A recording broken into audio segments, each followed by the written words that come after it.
Hello everyone, कैसे हैं आप सब लोग। आशा करता हूँ बहुत अच्छे होंगे। मैं भी हूँ बहुत अच्छा। Good morning everyone.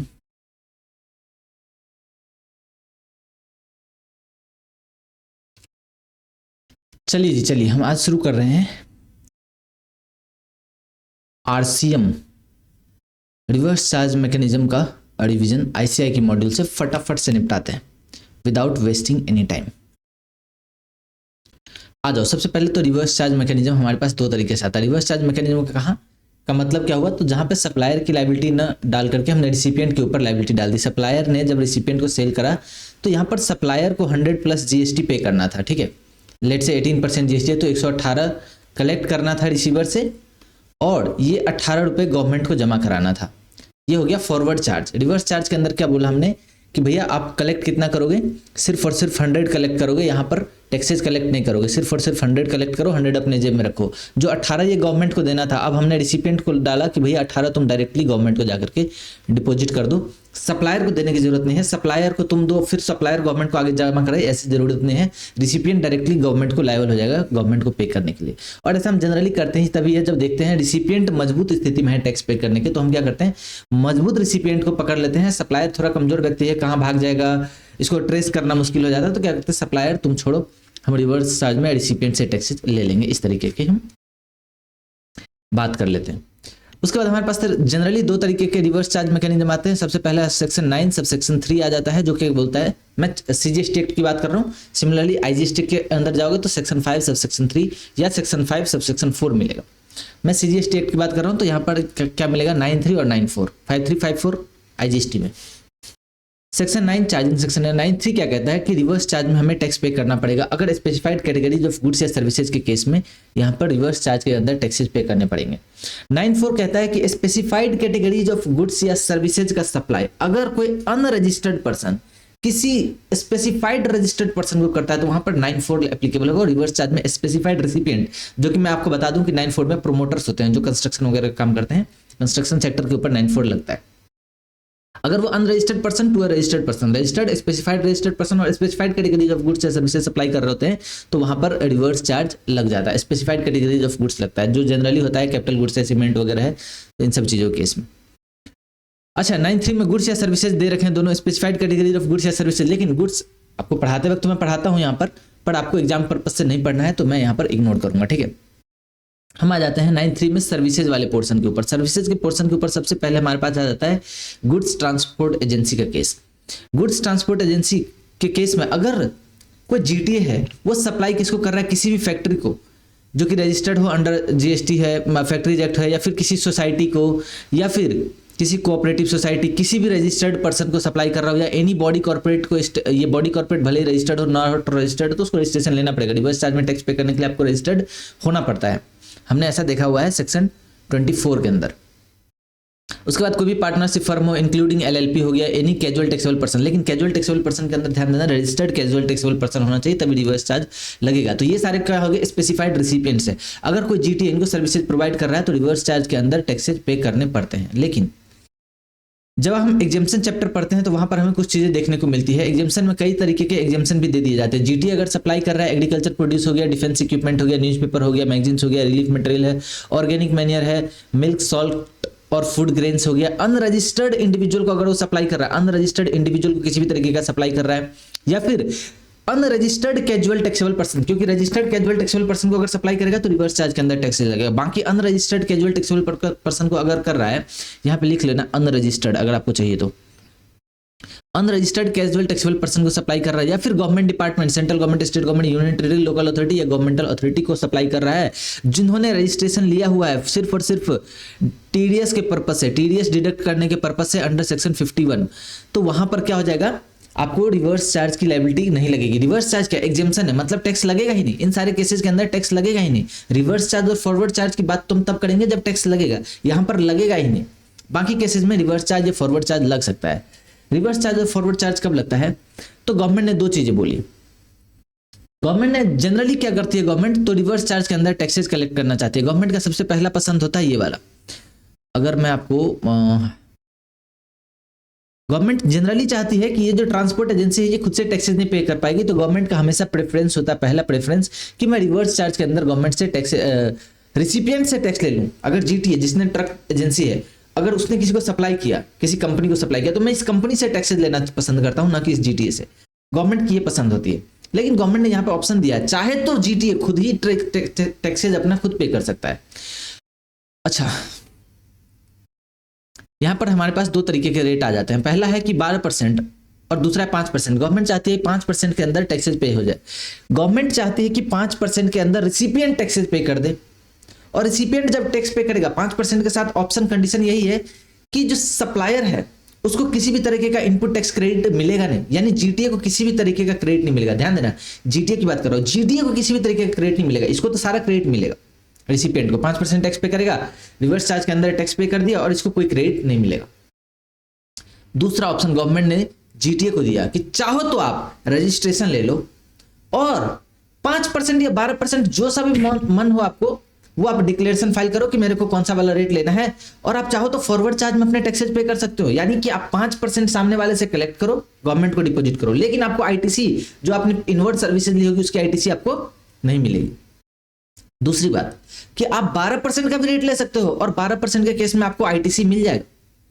आप सामने वाले को 100 रुपीज का अगर सर्विसेज दे रहे हो, ट्रांसपोर्टेशन की सर्विसेज, तो 100 प्लस 12 कलेक्ट करो, 12 गवर्नमेंट को जमा कराओ, और जो आपने पीछे आईटीसी इनवर्ट सर्विसेज लिया था, इनवर्ट ट्रांजैक्शन है गुड्स या सर्विसेज की, तो उसकी क्रेडिट भी आपको मिल जाएगी। ऐसा गवर्नमेंट ने यहाँ पे कर रखा है। अब देखो मैं फटाफट से दिखाता हूं आपको। जैसे रिवर्स चार्ज मैकेनिज्म के अंदर गवर्नमेंट का सबसे पहला प्रेफरेंस तो ये होता है कि एग्जांपल है एक्स ने वाई को जीटीए की सर्विसेज दी जिसका वैल्यू है 1000 रुपीज, तो यहाँ पर वैल्यू 1000 ही आप कलेक्ट करोगे। जीटीए सिर्फ 1000 रुपीज कलेक्ट करेगा, 1000 के ऊपर जो जीएसटी लगना है यानी 5%, ये 5% जीएसटी कौन लेगा? ये आरसीएम के अंदर जो वाई है, वाई डायरेक्ट 50 रुपए गवर्नमेंट को जमा करा देगा। ये रिवर्स चार्ज के अंदर आ गया। फॉरवर्ड चार्ज के अंदर अगर आपके पास तो दो ऑप्शन आ जाते हैं, फॉरवर्ड चार्ज में 5% वाला लेना चाहते हो रेट, या फिर यहाँ पर 12% का भी रेट आपको मिल सकता है, 12% का भी रेट आपको मिल सकता है। तो अगर आप 5% वाला रेट लेते हो तो आपको क्या करेगा, एक्स ने वाई को सामान बेचा 1000 रुपीज, सामान नहीं बेचा, यहाँ पर सर्विसेज सप्लाई करी, जीटीए ट्रांसपोर्टेशन की सर्विसेज 1000 रुपीज, 50 रुपये आप जीएसटी कलेक्ट करोगे, 50 रुपये गवर्नमेंट को टैक्सेस पर करोगे, लेकिन आपने जो आईटीसी आपको किसी भी चीज का नहीं मिलेगा। सिमिलरली अगर आप 12% वाला रेट लेते हो तो फॉरवर्ड चार्ज मैकेनिज्म के अंदर क्या होगा, 1000 प्लस 12 कलेक्ट करोगे, 12% कलेक्ट करोगे, 120 रुपये, 1120 टोटल आपने कलेक्ट करा, 120 रुपये गवर्नमेंट को पे करोगे और लेस कर दोगे। यहाँ पर आपको आईटीसी मिल जाता है। यहाँ पर मेरे पास अमाउंट नहीं था तो मैंने XXX लिख दिया है, बट यहाँ पर आपके पास आईटीसी अगर होता तो आपको आईटीसी क्रेडिट यहाँ पर मिल जाएगा और यहाँ पर एक्सेज अपना टैक्स जमा करा के चलेगा। ओके, तो ये जीटीए वाला पॉइंट आपका पूरी तरीके से कवर्ड हो गया।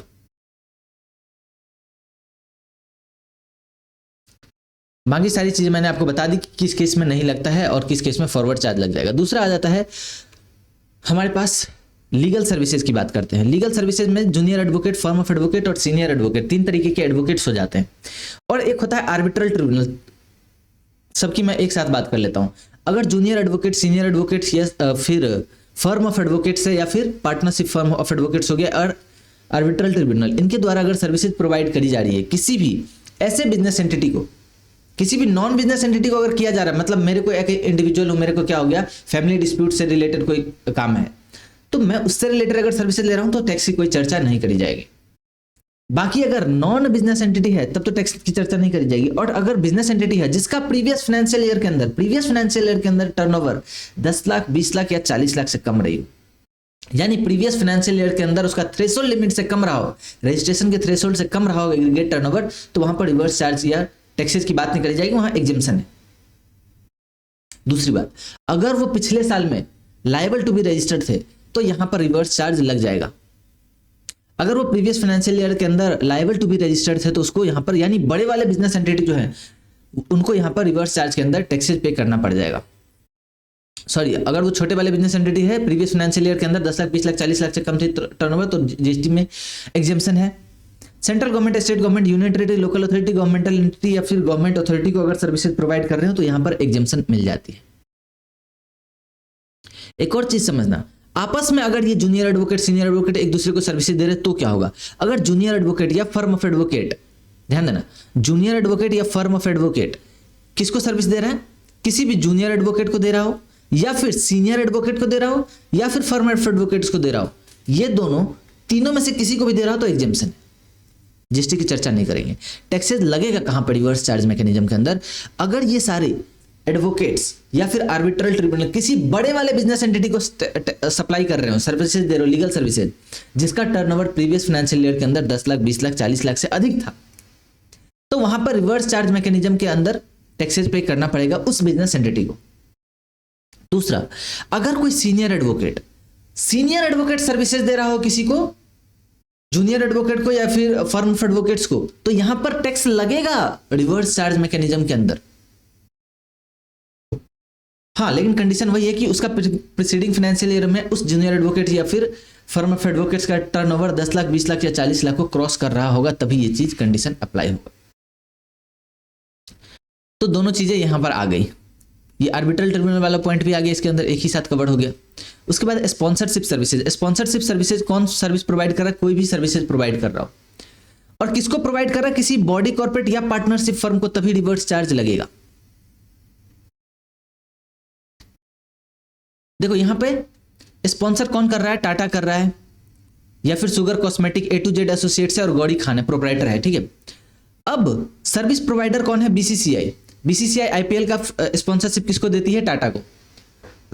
तो यहां पर रिवर्स चार्ज मैकेनिज्म लग जाएगा, क्योंकि सप्लायर कोई भी, रिसिपिएंट कौन है? बॉडी कॉर्पोरेट है, तो टाटा अपना टैक्स पे करेगा। कोई ब्यूटी पीजेंट होता है, उस ब्यूटी पीजेंट ने सर्विसेज किसको प्रोवाइड करी? शुगर कॉस्मेटिक को। शुगर कॉस्मेटिक एक प्राइवेट लिमिटेड कंपनी है, तो किसी भी तरीके से रजिस्टर्ड है आप, अगर कंपनी है, बॉडी कॉर्पोरेट है, तो रिवर्स चार्ज के अंदर आपको टैक्सेस पे करना पड़ गया। बीसीसीआई ने किसको दे दिया? बीसीसीआई ने एक और दिया है, A to Z associates partnership firm है, उसको दिया है अगर स्पॉन्सरशिप सर्विसेज, तो वहां पर भी रिवर्स चार्ज की मैकेनिज्म लगेगी।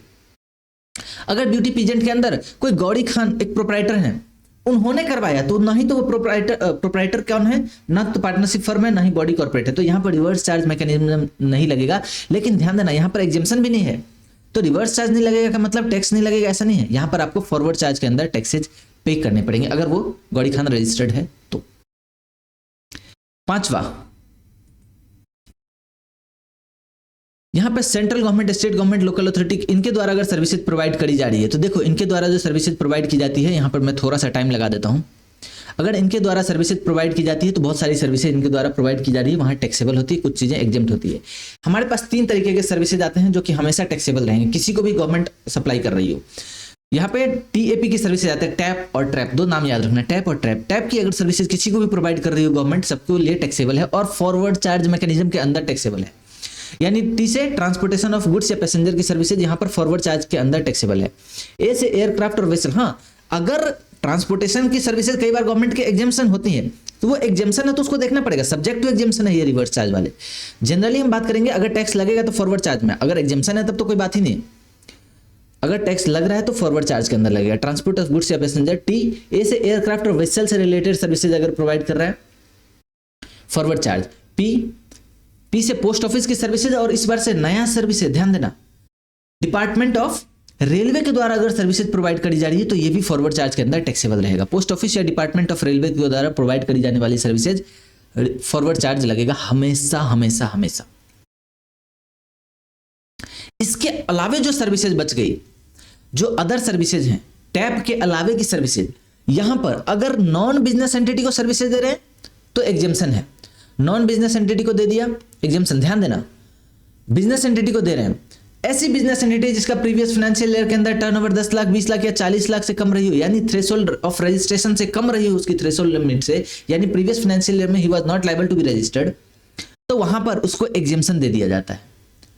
अगर बिजनेस एंटिटी जिसकी प्रीवियस फाइनेंशियल ईयर के अंदर टर्नओवर 10 लाख, 20 लाख, 40 लाख से ऊपर रही हो, यानी बड़े वाले बिजनेस एंटिटी हैं जो कि खुद अपना टैक्सेस पे कर सकते हैं और वो काफी कैपेबल हैं, तो यहां पर टैक्स लगेगा, और लगेगा तो रिवर्स चार्ज के अंदर लगेगा। लेकिन ध्यान देना, जब भी बात होगी लगेगा टैक्स, तो वहां पर एक एग्जेम्पशन और आता है। एग्जेम्पशन चैप्टर में हम पढ़ते हैं, आपने देखा होगा ऑलरेडी कि 5000 तक का वैल्यू का है तो वहां पर एग्जेम्प्ट होता है। 5000 से अगर ऊपर है तो रिवर्स चार्ज मैकेनिज्म के अंदर टैक्सेज पे करने पड़ेंगे।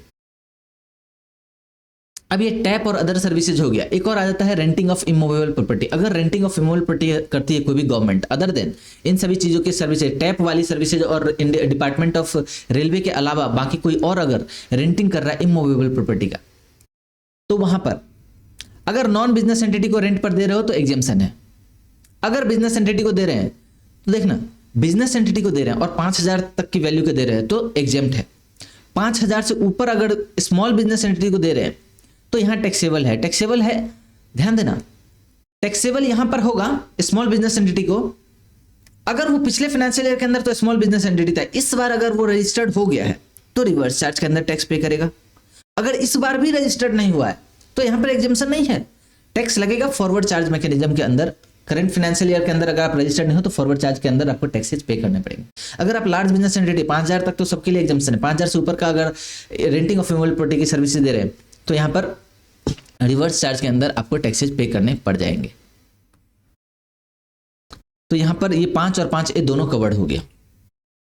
5 में सीधा कहता है कि अगर रजिस्टर्ड पर्सन हो तो रजिस्टर्ड पर्सन पिछले फाइनेंशियल ईयर में स्मॉल बिजनेस एंटिटी भले ही रजिस्टर्ड नहीं था, अगर इस साल वो रजिस्टर्ड हो गया तो इमोबल प्रॉपर्टी के केस में आपको रिवर्स चार्ज के अंदर टैक्सेस पे करने पड़ेंगे। अगर आप इस साल भी रजिस्टर्ड नहीं हो तो फॉरवर्ड चार्ज में टैक्सेस पे करना पड़ेगा, एग्जेम्पशन नहीं है। ओके, अगर रेंटिंग ऑफ रेसिडेंशियल ड्वेलिंग की बात करते हैं, रेंटिंग ऑफ रेसिडेंशियल ड्वेलिंग हमने देखा था एग्जेम्पशन मिलता है अगर किसी आप अनरजिस्टर्ड पर्सन को दे रहे हो या फिर किसी प्रोप्राइटर को दे रहे हो तो वहां पर एग्जेम्पशन मिल जाती थी। लेकिन अगर किसी अदर रजिस्टर्ड पर्सन को आप सप्लाई कर रहे हो तो रजिस्टर्ड पर्सन केस में टैक्सेस लगता था और टैक्सेस जब लगेगा, एग्जेम्पशन नहीं था, तो जब टैक्स लगेगा तो रिवर्स चार्ज के अंदर लगेगा। छठा बात करते हैं डायरेक्टर्स की सर्विसेज। डायरेक्टर की सर्विसेज अगर आपका होल टाइम डायरेक्टर है तो एम्प्लॉयर एम्प्लॉय का रिलेशनशिप हो जाता है, शेड्यूल 3 इसको बाहर कर देता है। होल टाइम डायरेक्टर है मतलब फुल डे तो काम ही करता रहता है, वो डायरेक्टर सिर्फ नाम का है तो वहां पर शेड्यूल 3 लग जाएगा। और इसका टीडीएस जिसका कटता हो सेक्शन 192 के अंदर, यानी वो सैलरी की तरह ही कट रहा है, भले ही नाम का डायरेक्टर कोई और चीज उसके अंदर खास बात है नहीं। उसके बाद पार्ट टाइम डायरेक्टर्स होते हैं। पार्ट टाइम डायरेक्टर्स कौन हो गए? जो आते हैं सिर्फ डायरेक्टरशिप फी लेते हैं, सिटिंग फी लेते हैं डायरेक्टर्स का, उनकी बात कर रहे हैं। वो होल टाइम एम्प्लॉय की तरह काम नहीं करते और उनको जो सैलरी मिलती है, डायरेक्टरशिप फी मिलती है या फिर सिटिंग फी जो मिलती है, वो 194J के अंदर इनकम टैक्स एक्ट, वहां पर उसका टीडीएस कटता है। ऐसे केसेस में दो चीजें आ जाती है।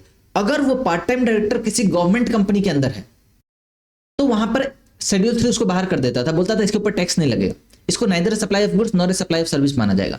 अगर वो किसी अदर देन गवर्नमेंट कंपनी के अंदर है तो वहां पर टैक्स लगेगा, और टैक्स लगेगा। डायरेक्टर ने कंपनी को सर्विसेज प्रोवाइड करी तो गवर्नमेंट इसको पकड़ लेती है। रिसिपिएंट इज लायबल टू पे GST under reverse charge mechanism अगर 194J के अंदर कर रहा। लेकिन डायरेक्टरशिप की सर्विसेज दी रही हो तभी रिवर्स चार्ज लगेगा। कोई और सर्विसेज अगर दे रहे हो डायरेक्टर, मान लो डायरेक्टर का अपना कमरा है, उसने भाड़े पर दे दिया कंपनी को, तो क्या वहां पर 194 ये वाला प्रोविजन अप्लाई होगा? क्या यहाँ पर रिवर्स चार्ज लगेगा? Answer is no. तो यहाँ पर ये कवर्ड नहीं है। सिर्फ और सिर्फ डायरेक्टरशिप सर्विसेज अगर डायरेक्टर दे रहा हो तो ही यहाँ पर रिवर्स चार्ज की बात करेंगे, अदरवाइज नहीं करेंगे। Services supplied by insurance agent. अगर इंश्योरेंस एजेंट इंश्योरेंस कंपनी को सर्विसेज प्रोवाइड कर रहा है तो insurance agent is a supplier. अब लेकिन ये कमजोर होता है, इंश्योरेंस कंपनी बड़ी है, मजबूत पार्टी है, तो गवर्नमेंट ने रिवर्स चार्ज के अंदर इनको बोला भैया तू रिवर्स चार्ज के अंदर टैक्सेस पे कर दे। रिकवरी एजेंट है, सेम बातें हो जाती है। रिकवरी एजेंट कौन होता है? जनरली इंडिविजुअल या छोटे छोटे कंपनी के रूप में हो सकते हैं। अगर वो किसी बैंक या एनबीएफसी को दे रहे हैं तो बैंक या एनबीएफसी क्या हो गए? मजबूत पार्टी है, तो गवर्नमेंट रिवर्स चार्ज के अंदर बोलती है तू गवर्नमेंट को टैक्सेस पे करके चलेगा। अच्छा, म्यूजिक कंपोजर, फोटोग्राफर या आर्टिस्ट है, इनके द्वारा अगर सर्विसेज प्रोवाइड करी जा रही है, किसको सर्विसेज दे रहे हैं? किसी म्यूजिक कंपनी या प्रोड्यूसर और the like located in the taxable territory, तो यहां पर रिवर्स चार्ज के अंदर टैक्सेज पे करने पड़ेंगे। जैसे ये अनु मलिक है, म्यूजिक कंपोज किया इन्होंने, ठीक है, हालांकि ये तो चोरी करते हैं ऐसा कहा जाता है इनके बारे में। अगर इन्होंने टी सीरीज को सर्विसेज सप्लाई करी तो यहाँ पर 5 लाख रुपए अनु मलिक को दिया टी सीरीज ने, लेकिन सिर्फ 5 लाख रुपए देगा। यहाँ पर जीएसटी कौन पे करेगा? 18% जीएसटी जो है 90,000 रुपीज वो टी सीरीज डायरेक्टली गवर्नमेंट को जमा करके चलेगा। अब यहां पर किस चीज की बात हो रही है? अगर ऑथर सर्विसेज दे रहा है, services by author by way of transfer और permitting the use of copyright relating to original literary to the publisher को अगर दे रहा है तो यहां पर पब्लिशर जो है उसको रिवर्स चार्ज के अंदर गवर्नमेंट को टैक्सेस पे करने पड़ जाएंगे।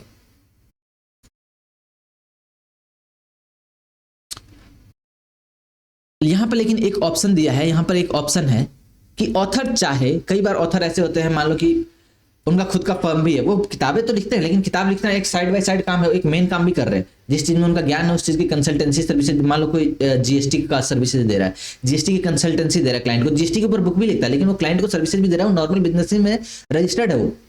अगर वो चाहता है, यानी वो खुद की उसकी कैपेबिलिटी बहुत ज्यादा है, वो चाहे तो या तो अपनी फर्म के नाम पर बुक लिख रहा होगा या कुछ भी, तो ऐसे केसेस के अंदर वो चाहे तो अपना टैक्सेस खुद पे कर सकता है। जब गवर्नमेंट को लगता है अच्छा तुम खुद अपना टैक्सेस पे कर सकते हो और वो डिक्लेरेशन दे देता है कि मैं फॉरवर्ड चार्ज के अंदर यहाँ टैक्स पे करने वाला हूँ, तो गवर्नमेंट बोलती है चल कोई दिक्कत नहीं, आप अपना टैक्सेज खुद ही फॉरवर्ड चार्ज के अंदर पे कर लो, कोई दिक्कत नहीं। अच्छा, आरबीआई को सर्विसेज प्रोवाइड कर रहा कौन? ओवरसीइंग कमेटी के द्वारा अगर आरबीआई को सर्विसेज प्रोवाइड करी जाती है तो यहां पर आरबीआई के ऊपर टैक्स की लायबिलिटी आ गई। डीएसएज होते हैं,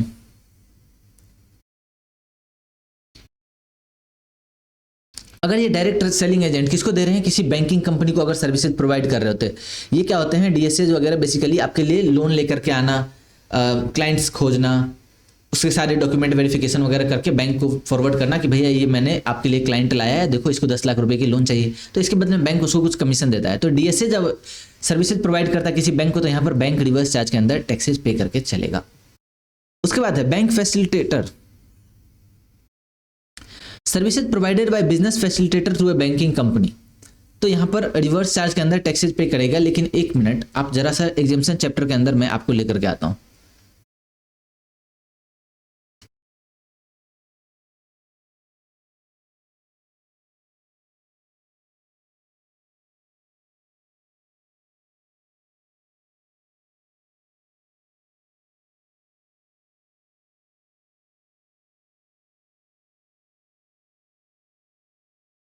यहां जाओ, पेज नंबर 5.83 के ऊपर है।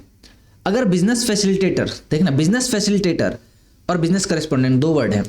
बिजनेस फैसिलिटेटर बैंक्स को अगर सर्विसेज प्रोवाइड कर रहा है तो वहां पर एग्जेम्पशन है, ये वाला चार्ट देखना ध्यान से।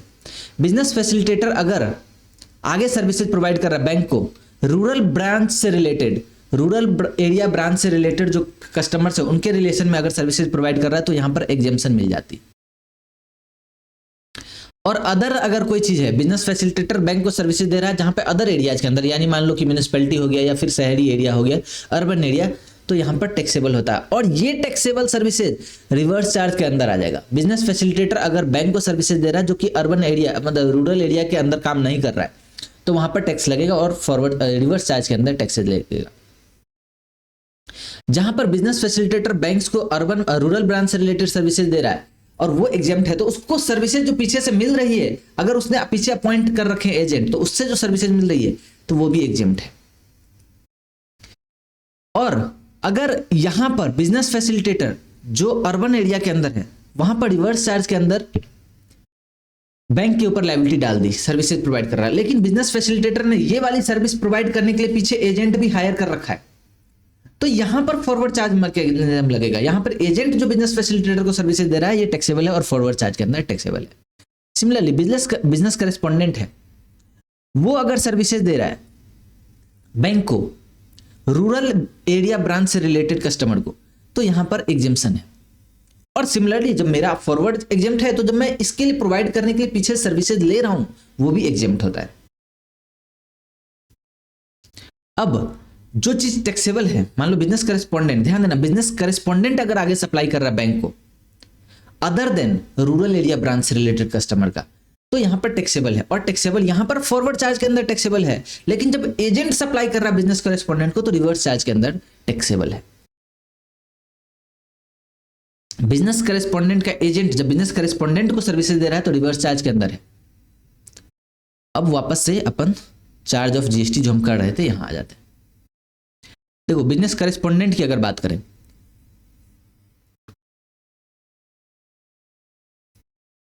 बिजनेस करेस्पोंडेंट का एजेंट अगर सर्विसेज दे रहा है, एजेंट अगर दे रहा है बिजनेस करेस्पोंडेंट को, तो वो रिवर्स चार्ज के अंदर टैक्सेबल हो जाएगा।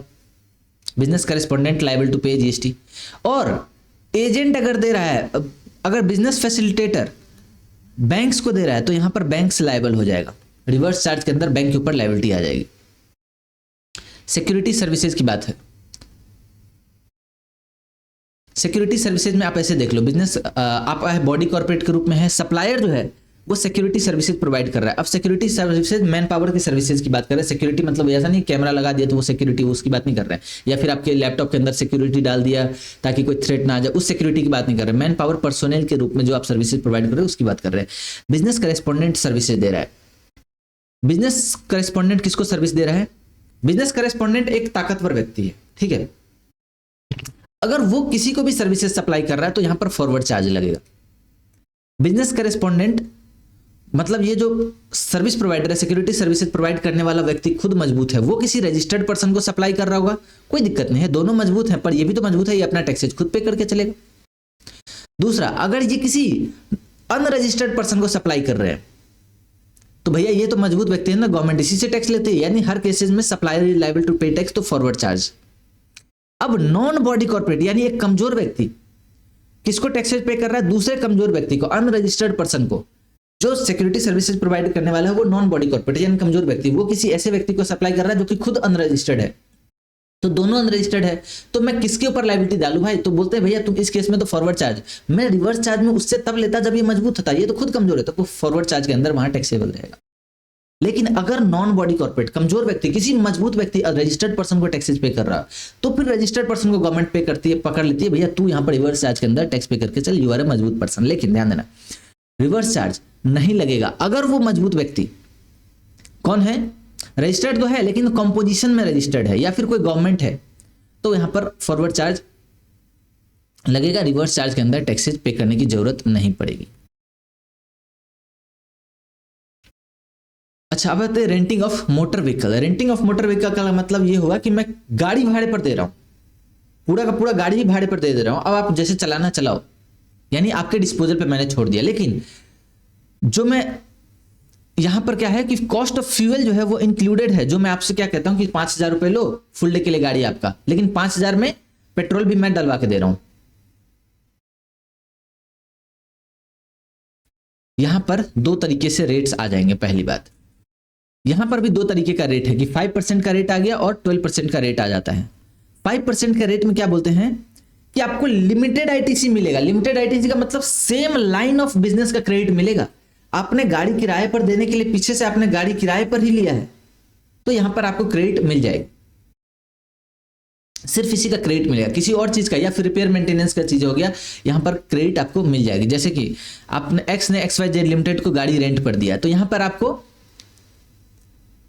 जो आपने पीछे किसी से गाड़ी भाड़े पर लिया होगा तो उसका किराया आपको लग रहा होगा, एग्जेम्पशन है। आपने रिपेयर वगैरह करवाया, गाड़ी से रिलेटेड जितनी डायरेक्टली रिलेटेड चीजें उसकी क्रेडिट आपको मिल जाएगी। लेकिन अगर आपने बिजनेस के पर्पस के लिए लैपटॉप खरीदा, टेलीफोन का बिल है, और मान लो जीटी की कोई सर्विसेज ली है, कंस्ट्रक्शन का कोई कुछ भी चीज का क्रेडिट आपको नहीं मिलेगा, बाकी किसी और चीज का क्रेडिट नहीं मिलेगा। लेकिन अगर आपने 12% वाला रेट ऑप्शन ले लिया तो यहां पर आपको सारी क्रेडिट मिल जाएगी, रेस्ट्रिक्शन नहीं है क्रेडिट के ऊपर।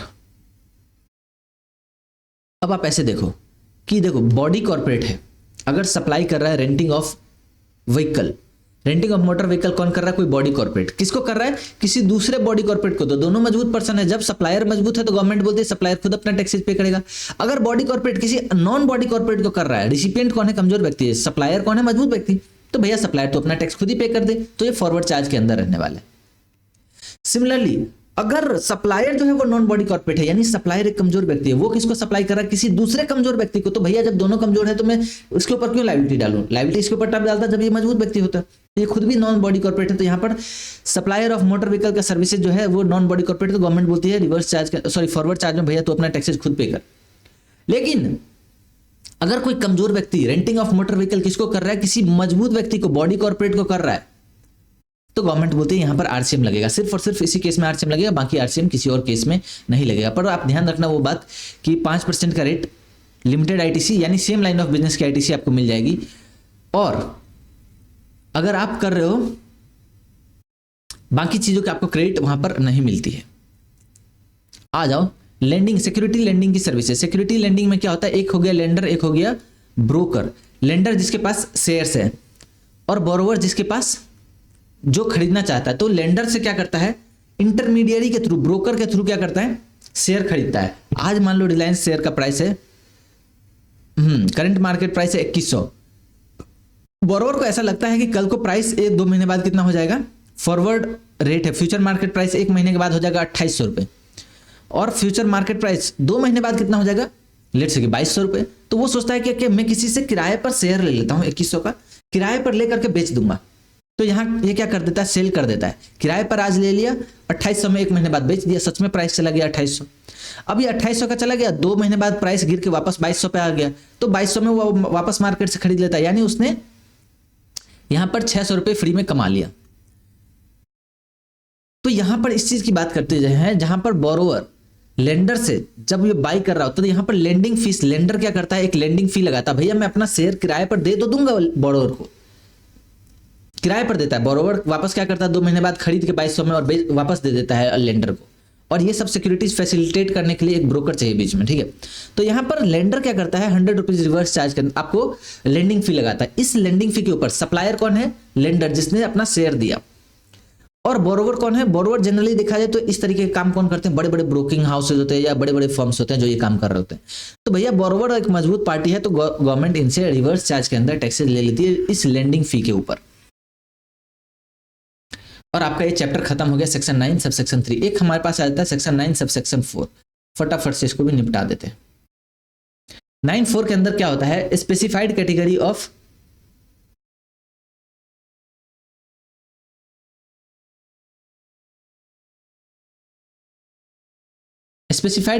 सप्लाईज ऑफ गुड्स या सर्विसेज के केस में गवर्नमेंट क्या करती है। आप यहां से देखो, ये वाला डायग्राम देखो, खत्म हो जाएगा एक ही बार में।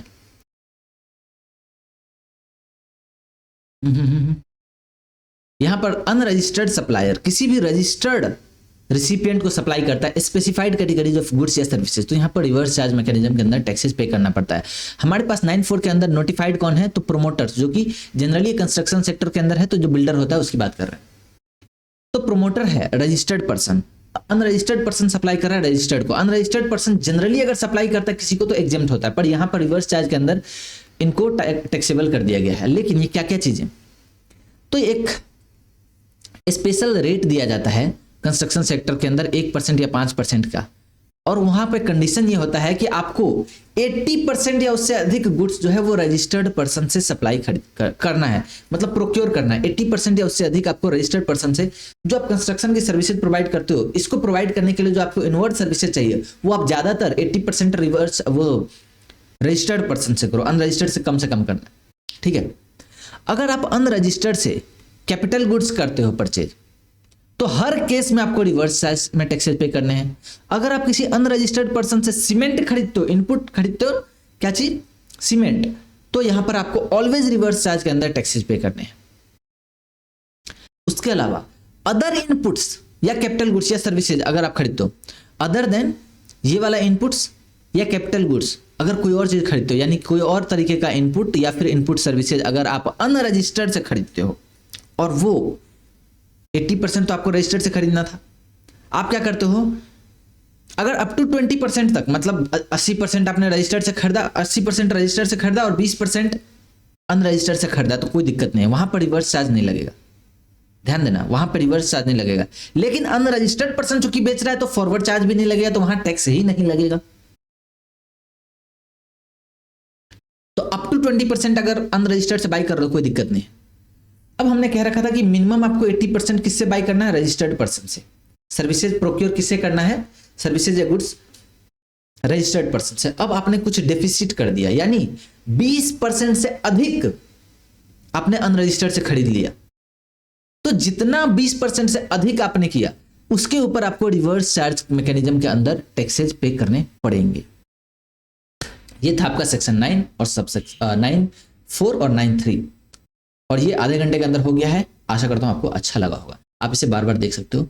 आई hope you enjoy this video. Thank you, bye bye. हम मिलते हैं आपसे अगले लेक्चर के अंदर, अगले डिवीजन लेक्चर के अंदर। Bye bye.